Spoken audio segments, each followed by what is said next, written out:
हार कर बैठने से अच्छा हार कर बैठने से अच्छा ये है कि एक बार जी जान से मेहनत की जाए।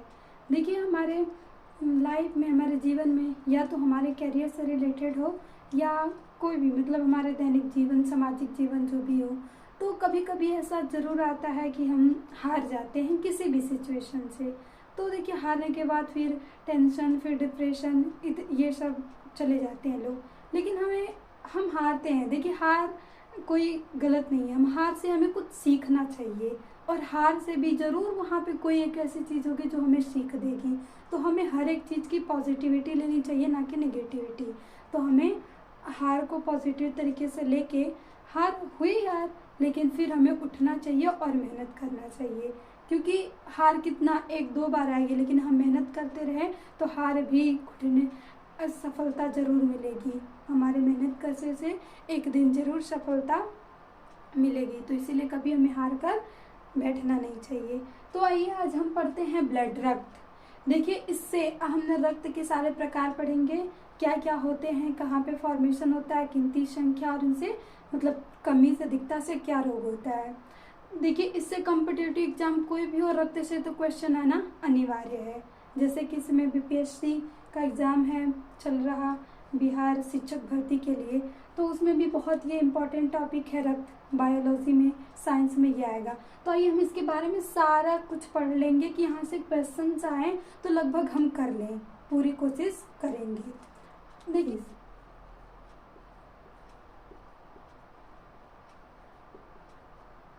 रक्त फॉर्मेशन, रक्त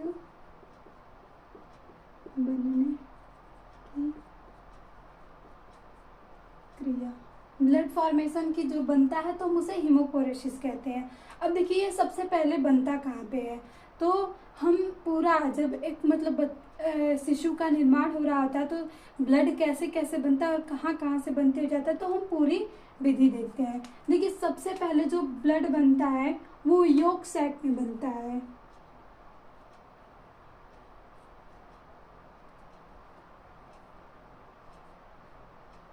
यॉर्क सैक में बनता है। फिर इसके बाद हमारे लीवर में, यहाँ से स्प्लीन में,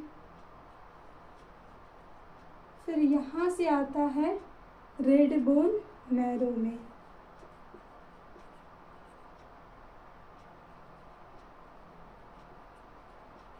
ये होता है ब्लड बनने की पूरी क्रिया। सबसे पहले जब हीमोपोरेसिस का निर्माण होगा बच्चे में, तो यॉर्क सैक में, फिर लीवर में, फिर स्प्लीन में, फिर रेड बोन मैरो में। और रेड बोन मैरो ये कहाँ पे, बोन में, लॉन्ग बोन जो होती हैं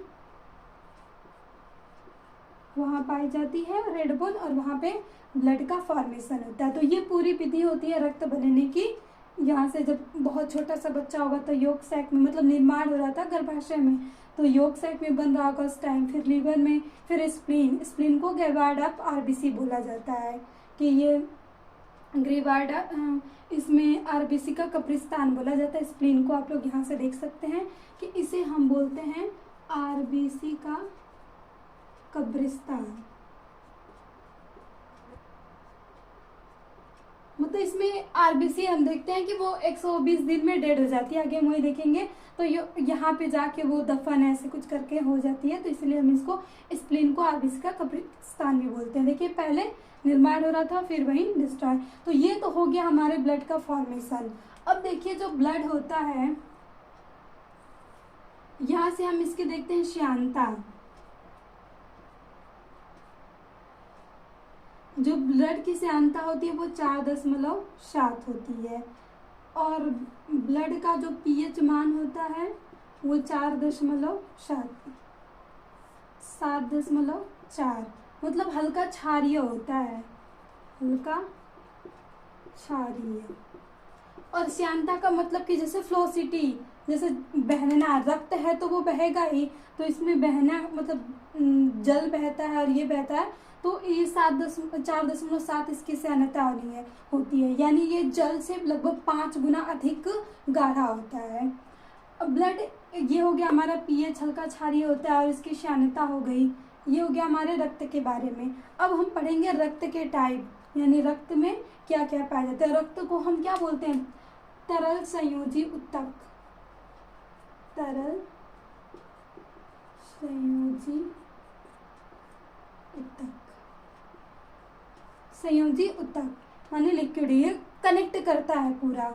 अब ब्लड से ही तो हमारे शरीर में पूरी ऑक्सीजन मतलब सभी गैसों का परिवहन होता है, बाकी जो भी सब कुछ ब्लड में ही होता है, जहाँ जैसे चाहिए होता है वहाँ यूज होता है। तो ये हमारे पूरे ब्लड के मतलब इंफॉर्मेशन थी कि ब्लड बनता कैसे है, फिर इसका पीएच कैसा होता है, फिर इसकी श्यानता कैसी होती है। अब हम पढ़ते हैं ब्लड के प्रकार।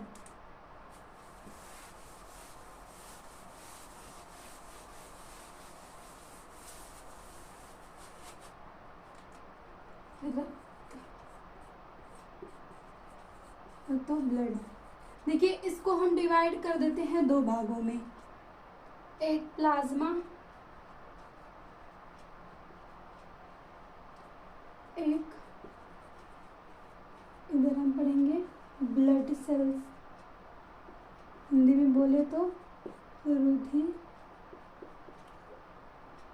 वाणु, और ये प्लाज्मा। दो भागों में हमने ब्लड को बांट दिया।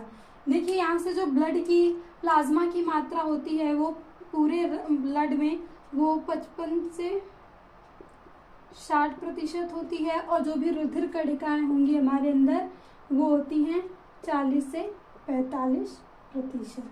ये हो गया 100 में से ब्लड है तो वहाँ से इतना प्लाज्मा होगा और इतना ब्लड होगा। अब देखिए यहाँ से ब्लड को फिर हम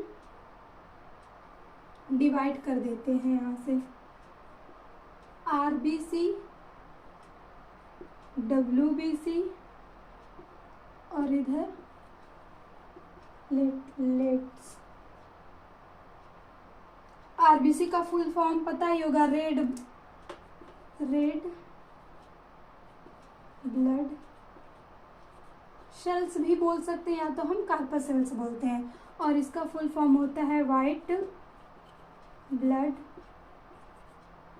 सेल्स, और प्लेटलेट्स का प्लेटलेट्स होता है।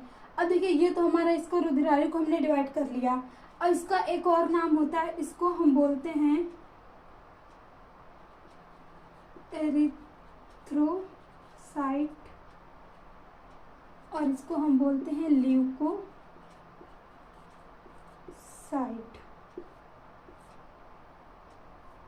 ये इसका नाम होता है। देखिए यहाँ से क्वेश्चन बन सकते हैं, कभी कभी ऐसे दे देता है कि ल्यूकोसाइट किसका नाम है, तो हम आरबीसी का, फिर एरिथ्रोसाइट डब्ल्यूबीसी का, और जो पूछ देगा एरिथ्रोसाइट किसका नाम है तो आरबीसी का। तो यहाँ से हमें पूरे नाम याद होने चाहिए। यहाँ से red blood cells, white blood cells और प्लेटलेट्स। तो यहाँ पे इसका नाम ल्यूकोसाइट, एरिथ्रोसाइट, और इसको हम थ्रोम्बोसाइट बोलते हैं, थ्रोम्बोसाइट। ये हो गया हमारे पूरे ब्लड का कि रुधिराणु इतने 3 प्रकार के पाए जाते हैं। अब देखिए नीचे ये जो आरबीसी होता है वो और डिवाइड हो जाता है, यहाँ से ग्रैन्युलोसाइट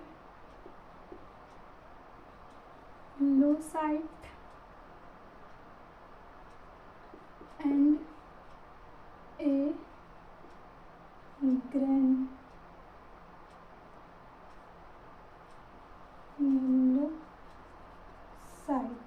जो ग्रेन्युलोसाइट होता है यहाँ से बेसोफिल,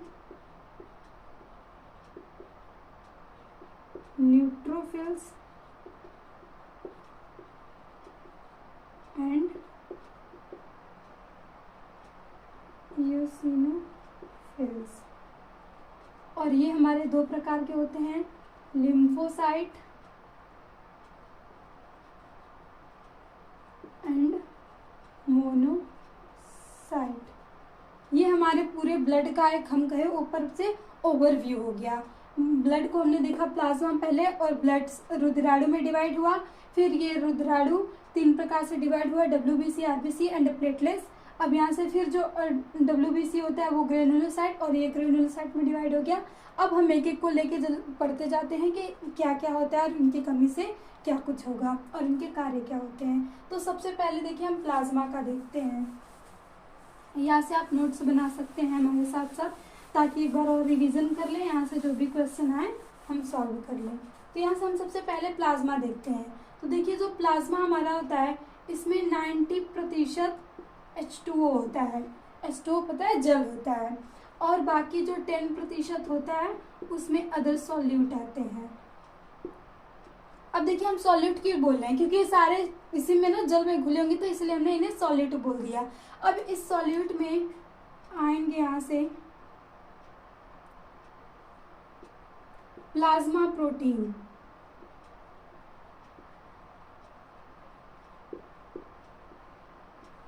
प्लाज्मा प्रोटीन हम ले सकते हैं। फिर यहाँ से कुछ न्यूट्रिएंट आ जाएंगे, जैसे ग्लूकोज, लिपिड,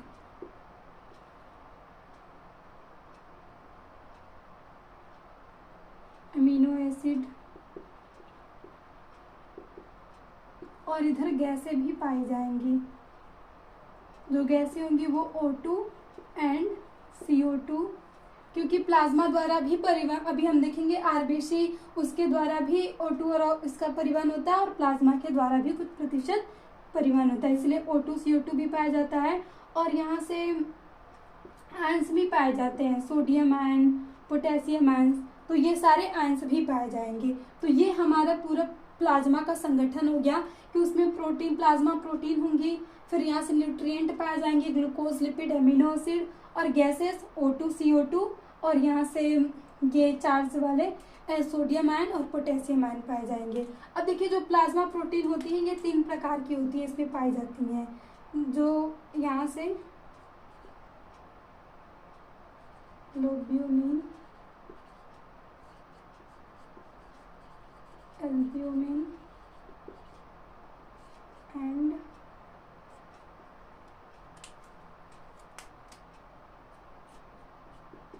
फाइब्रोनोजेन,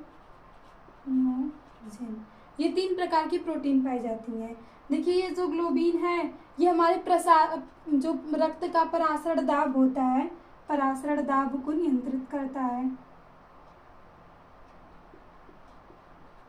परासरण दाब, और यहाँ से नियंत्रित करता है। फिर एल्ब्यूमिन होता है, और फाइब्रोनेशन का पता है कि यहाँ पे ब्लड क्लॉटिंग को रोकता है, यहाँ से ब्लड क्लॉटिंग।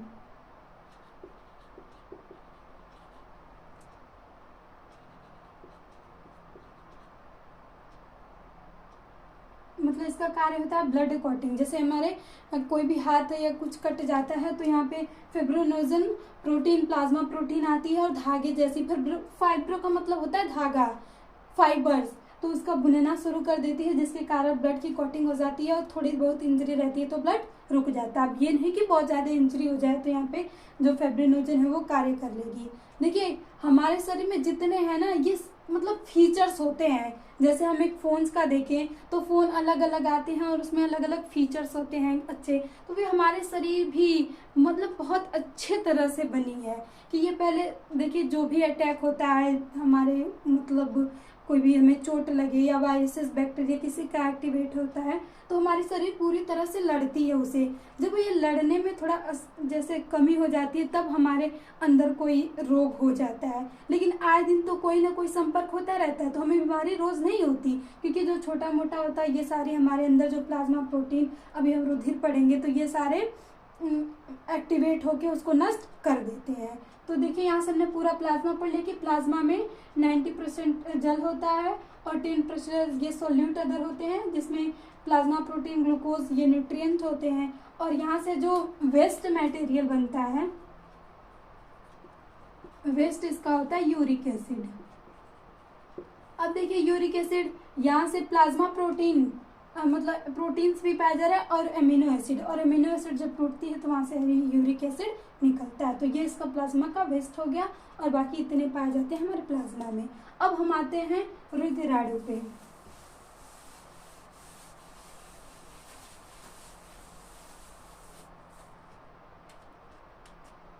देखिए यहाँ से हम देखते हैं सबसे पहले आरबीसी, नाम तो हमने देख लिया। अब देखते हैं आरबीसी की जो संख्या होती है हमारे शरीर में, आरबीसी की संख्या हमारे शरीर में 5 से 5.5 मिलियंस। हमारे शरीर में इतनी मात्रा होनी चाहिए एक स्वस्थ मनुष्य के लिए। और जो इसकी संरचना होती है वो कनकेव होती है, ये बोले तो सर्कुलर, ये पाई जाती है। और आरबीसी के इसमें न्यूक्लियस अनुपस्थित होता है। देखिए जब ये इमेच्योर होता है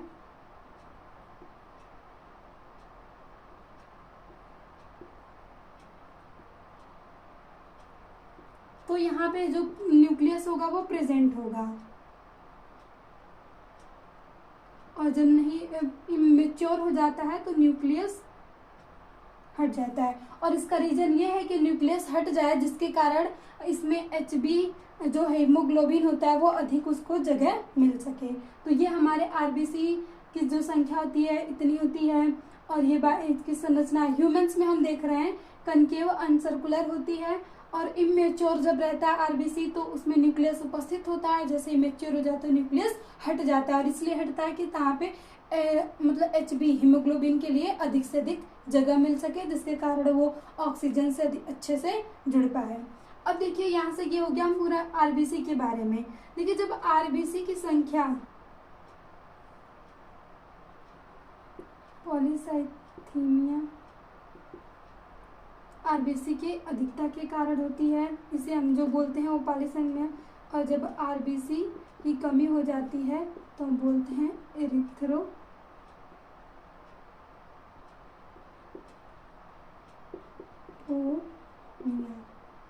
ये वर्ड होते हैं। देखिए पॉली यानी अधिक होता है, तो जब आरबीसी की संख्या होगी तो पॉलीसाइथीमिया में आता है, और आरबीसी की कमी हो जाती है तो एरिथ्रोपोनिया हो जाता है। तो ये हमारे पूरे आरबीसी के बारे में। और आरबीसी की जो लाइफ स्पैन होता है, लाइफ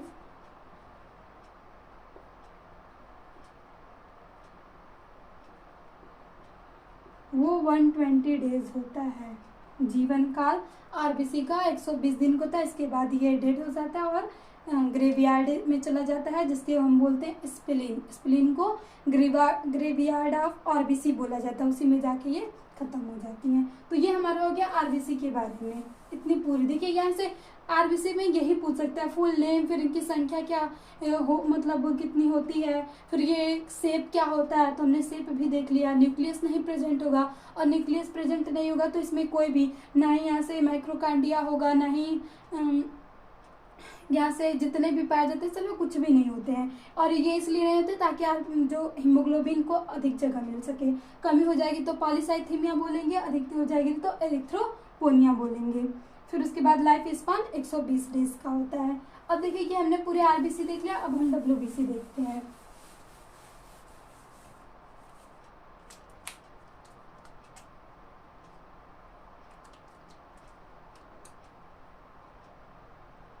WBC फुल नाम वाइट ब्लड सेल्स।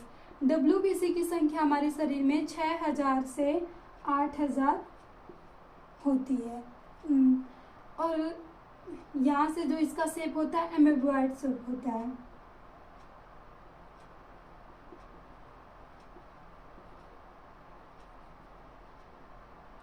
आरबीसी 6000 से 8000 होती है और इसका शेप एमेबॉइड शेप होता है। देखिए आरबीसी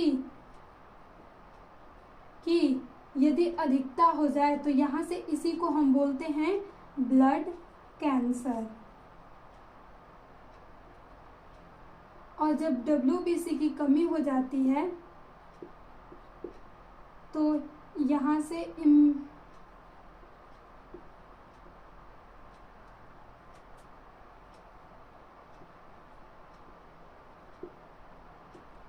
इम्यून सिस्टम वीक हो जाता है, क्योंकि WBC ही हमारे मतलब पूरा इम्यूनिटी को बनाए रखता है। WBC की कमी हो गई तो इम्यूनिटी हमारी पूरी कमज़ोर हो जाती है, जिसके कारण जितने भी अटैक होंगे हो गया हमारे WBC के बारे में।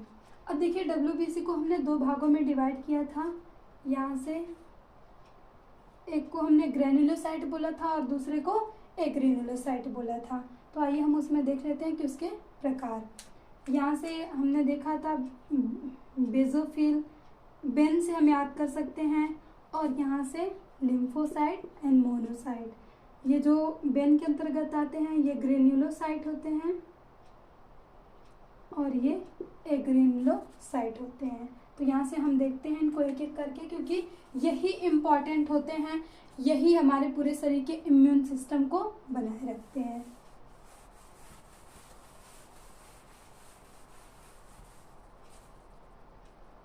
सबसे पहले हम देखते हैं न्यूट्रोफिल्स।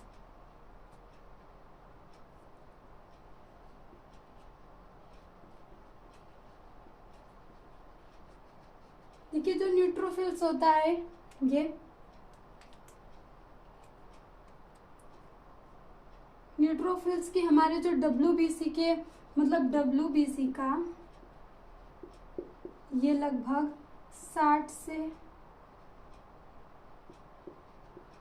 60% भाग जो WBC का होता है वो 60 से 65 हम मान सकते हैं। यहाँ से 60 से 65% भाग WBC का न्यूट्रोफिल्स का होता है, यानी सबसे अधिक न्यूट्रोफिल्स पाए जाते हैं यहाँ से। और जो देखिए न्यूट्रोफिल्स होता है ये मतलब अभिरंजित होता है, अभिरंजित, या हम इसे बोलते हैं इंग्लिश में स्टैन। ये एसिड एंड बेस दोनों से होगा। ये कभी कभी पूछ देता है कि जो न्यूट्रोफिल्स होता है वो अभिरंजित किससे किया जाता है, तो ये एसिड एंड बेस दोनों से किया जाता है न्यूट्रोफिल्स। और न्यूट्रोफिल्स को हम फैगोसाइटिक बोलते हैं, फैगोसाइटिक,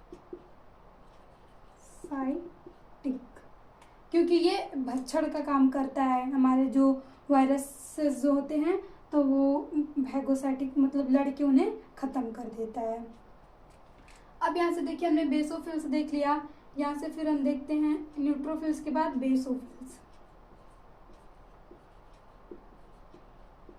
बेसोफिल्स ये WBC का कितना प्रतिशत भाग होता है, 0.5 से 1% भाग बेसोफिल्स का होता है। और जो बेसोफिल्स होता है ये स्टैन होता है केवल बेसिक से, बेस से।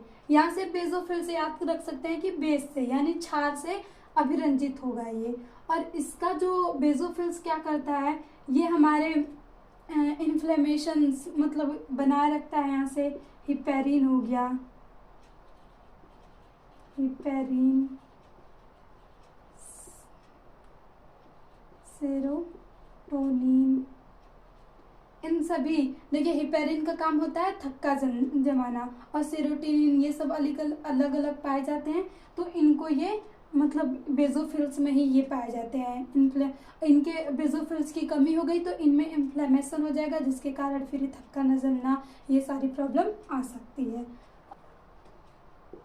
अब हमारे पास यहाँ से बचा इओसिनोफिल्स।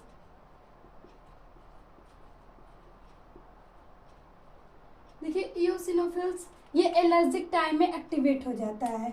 जब भी किसी एलर्जी होती है तो ये एलर्जी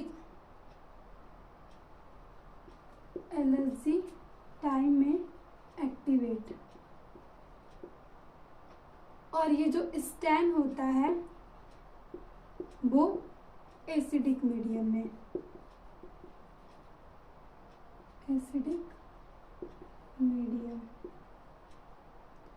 यानी इओसिनोफिल्स। देखिए इओसिनोफिलिया हो जाती है तो वो एक प्रकार की एलर्जी है, मतलब नाक पानी मतलब हमेशा जो हमारे नोज से होंगे वो पानी फिर म्यूकस का सिक्रेशन होने लगता है, तो वो एक एलर्जिक ही है। तो इसमें एलर्जिक के टाइम में जब भी होता है तो ये एक्टिवेट होता है पहले, और जब मतलब वो बहुत ज़्यादा खतरनाक होता है तो ये एक्टिवेट होने के बाद भी जो इओसिनोफिल्स होते हैं वो लड़ नहीं पाते हैं तो हमारे अंदर डिजीज आ जाते हैं। ये सारे जो जितने भी हम पढ़ रहे हैं ग्रेनुलोसाइट और एग्रेनुलोसाइट ये मतलब हमारे इम्यून सिस्टम को बढ़ाते हैं, रोकते हैं। अब देखिए इओसिनोफिल्स के बाद मोनोसाइट। मोनोसाइट हमारे WBC का, यहाँ से ये छूट गया, ये WBC का यहाँ से 1 से 2% भाग होता है। इयोसिनोफिल्स का। और यहाँ से WBC का जो मोनोसाइट होता है वो 6% होता है मोनोसाइट। और मोनोसाइट एक पूरी फैगोसाइटिक मतलब इसमें टीम होती है, इसे हम फैगोसाइटिक सेल भी बोलते हैं।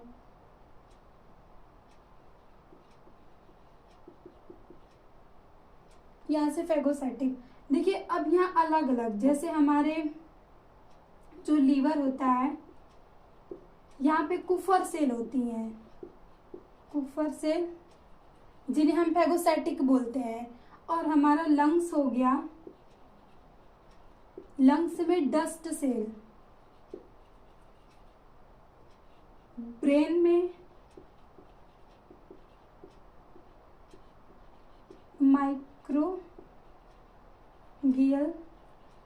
माइक्रोजियल सेल। और जो हमारी किडनी होती है यहाँ पे मेसोलियल सेल्स। ये सभी फैगोसाइटिक सेल हैं। और अलग अलग ये जो हमारे मतलब बॉडीज के लीवर और लंग्स ब्रेन किडनी जो हैं तो सबका अपना अपना फैगोसाइटिक सेल होता है कि यहाँ पे जो लीवर पे जो भी आएंगे, हमने खाया पिया कुछ चले गए सेल तो कुफर सेल उन्हें भक्षण कर देगी। फैगोसाइटिक यानी भक्षक कोशिका भी, इसे हम हिंदी में भक्षक कोशिका बोलते हैं, भक्षक कोशिका। ये कुफर, ये अलग अलग पार्ट हो गए तो आप लोग ये याद रख सकते हैं। कभी यहाँ से भी क्वेश्चन बोल सकता है कि जो लीवर के लिए भक्षक कोशिका होती है उनका नाम क्या होता है, तो कुफर। लंग्स के लिए डस्ट सेल, ब्रेन के लिए माइक्रोगियल सेल और मिजोगियल। देखिए यहाँ पे माइक्रो मिजो, ब्रेन और किडनी में थोड़ा सा मतलब यहाँ पे याद रखना होगा कि जो ब्रेन होगा उसमें माइक्रो बोलेंगे और किडनी में मिजोगियल सेल बोलेंगे। अब हमारे पास एक और बचा है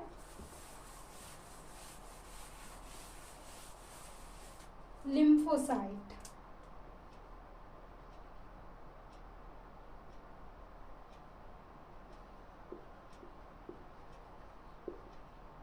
देखिए ये लिम्फोसाइट दो प्रकार के होते हैं, बी लिम्फोसाइट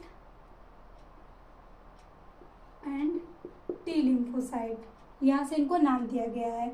और ये बी लिम्फोसाइट देखिए ये बनते कहाँ हैं, इनका जो फॉर्मेशन होता है और मैच्योर, जो फॉर्मेशन होता है वो बोन मैरो में होता है, बोन मैरो। और मैच्योर ये होती है थाइमस ग्लैंड में।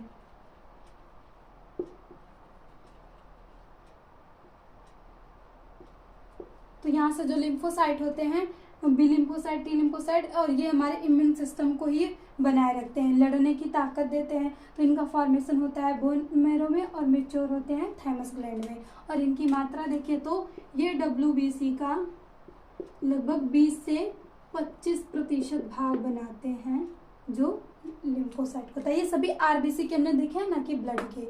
यहाँ से bone marrow, thymus gland, mature thymus gland में और बोन मैरो में इनका फॉर्मेशन होता है। तो हमने ब्लड के जितने भी देखे थे प्रकार देख लिए। अब बचा है एक प्लेटलेट्स।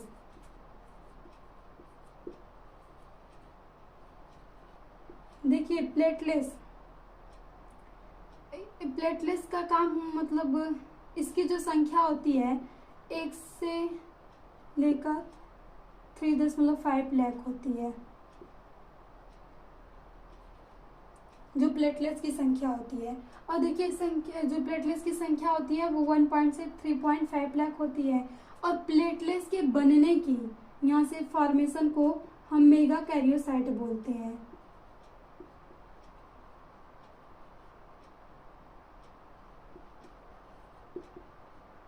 फॉर्मेशन को, प्लेटलेट्स के फॉर्मेशन की जो क्रिया होती है उसको हम मेगा कैरियोसाइट बोलते हैं, जिससे प्लेटलेट्स का निर्माण होता है। और ये हो गई उनकी संख्या। अब देखिए जब इनकी संख्या डिक्रीज होती है तो यहाँ से हमें डेंगू हो जाता है। ये हो गया पूरा हमारे ब्लड के बारे में, सिम्पटम सहित कितने प्रकार थे इनके और उन पूरे प्रकार के, फिर ब्लड क्या क्या होता है, मतलब उसका मीडियम कैसा होता है, श्यानता कैसी होती है, और यहाँ से हमने उसके सभी प्रकार देख लिए। अब देखिए हमें नहीं लगता कि ब्लड के इससे अलावा और क्वेश्चन बनेगा। अब देखिए ये पूरा ब्लड के मतलब ब्लड का संगठन हमने पढ़ लिया। आगे यहाँ से ब्लड ग्रुप का, अगर आप लोगों को ब्लड ग्रुप पे लेक्चर चाहिए तो प्लीज़ कमेंट बॉक्स में लिख दें, हम वहाँ से फिर ब्लड ग्रुप पढ़ लेंगे। और ये हो गया, यहाँ से कॉम्पिटिटिव एग्जाम में क्वेश्चन बनते हैं, बोर्ड्स में भी पूछे जा सकते हैं क्वेश्चन, तो आप लोग यहाँ से अच्छे से देख सकते हैं। तो आई होप आप सबों को क्लास अच्छी लगी हो। थैंक यू, मिलते हैं नेक्स्ट क्लास में।